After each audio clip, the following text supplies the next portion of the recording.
I'm choosing to no longer run away from my pain, but to deal with it head on. I found myself running from my hometown because of my pain. I found myself running from relationships, from friendships, because of my pain.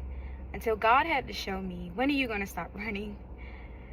When are you going to stop running from your pain and face it and deal with it? And it was so hard for me in the beginning, because if I'm being honest, it felt better to suppress my pain. It felt better to not talk about it. It felt better to not deal with it. Until God had to show me, running from the pain only makes it worse. It honestly just felt better to run away from the people, run away from the problems, run away from the things that caused me pain. It felt better to do that. But what I had to realize of the Lord is that only damaged my soul and left me wounded. It didn't fix anything. It didn't solve anything running away from the very pain. One of the things that I had to recently address is running away from the pain of my hometown. Pain of family members, parents, the pain of a relationship that I had back in my hometown was the very reason why I left in the first place. And I felt that it would have been more comfortable to leave that pain behind versus dealing with it.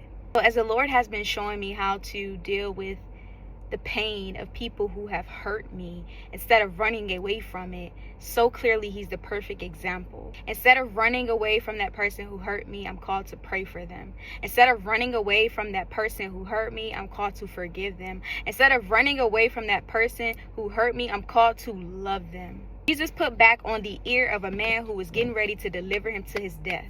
Jesus was rejected in his hometown. His own brothers at some point didn't believe in him. He was rejected. He was abandoned by his own disciples, who he ate with, slept with, prayed with, all the things. Jesus was touched. My high priest was touched with the same infirmities that I've been touched with in this lifetime. The rejection, the abandonment, the hurt, the pain. Yet he still loved in spite of it. He didn't abandon them, though they abandoned him. And at the end of the day, he still died for those who rejected him on the cross.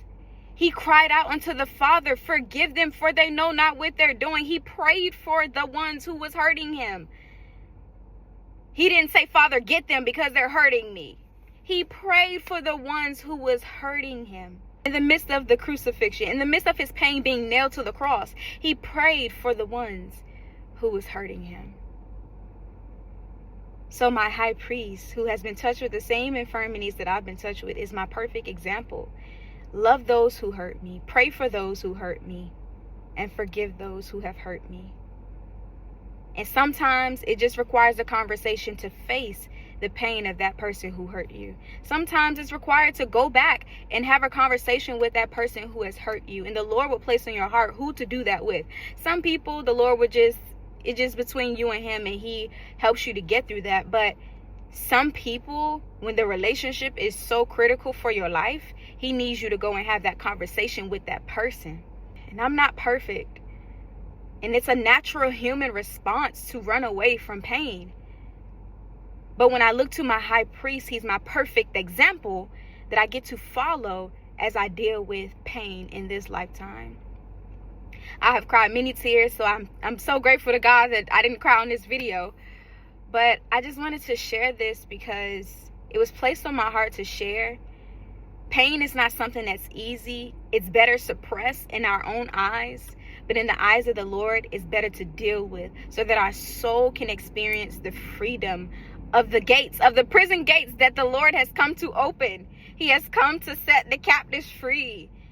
And yes, it is a captivity to hold and store pain in our hearts. The door is already open. Jesus has already opened the door.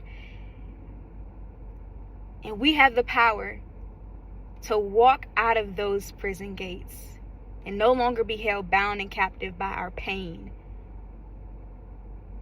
But to love like Jesus, forgive like Jesus, and pray for those who have hurt us.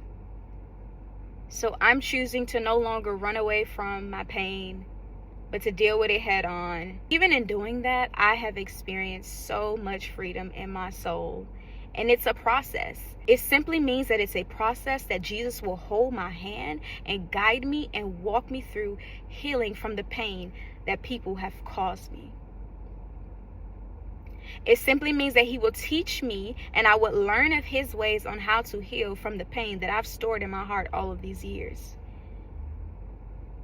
It means that I get to release the pain at the feet of Jesus every day that I wake up, even in the very moment of somebody hurting me, releasing it to God. When those feelings start to rise up, because bitterness is of the flesh, anger is of the flesh. So when the flesh starts to even rise up, and even sometimes the devil, he can bring memories. He can try to bring back memories of the pain that somebody caused, casting down every imagination and every high thing that exalts itself against the knowledge of God and bringing into captivity every thought to the obedience of Jesus Christ. Casting those thoughts down, declaring and decreeing that I've already forgiven that person. I've already released that hurt to the feet of Jesus. That is no longer my portion, and I am moving forward. In this lifetime, I will pursue complete healing, because that's what Jesus paid for me.